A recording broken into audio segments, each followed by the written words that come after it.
Bugün Kova burçları için sosyal ilişkiler ön planda olacak.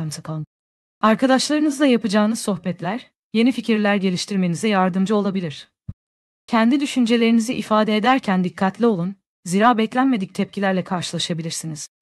İş yerinde yaratıcı projeler veya yeni başlangıçlar için uygun bir gün. İlginizi çeken konularda araştırmalar yapabilir ve ilham verici kişilerle bir araya gelebilirsiniz. Düşüncelerinizin değerine inanın ve bunları paylaşmaktan çekinmeyin. Eğitim ve gelişim alanında da faydalı fırsatlar kapınızı çalabilir. Online kurslara katılmak veya yeni beceriler edinmek için olumlu bir zaman dilimindesiniz. Bilgilerinizi genişletmekten çekinmeyin. Bu, gelecekte size büyük kazançlar sağlayabilir. Sağlığınıza da dikkat etmeyi unutmayın. Gün içinde yapacağınız kısa yürüyüşler veya meditasyon zihinsel dinginliğinizi artırabilir. Kendinize zaman ayırmayı ihmal etmeyin. Bu, ruh halinizi olumlu yönde etkileyecektir.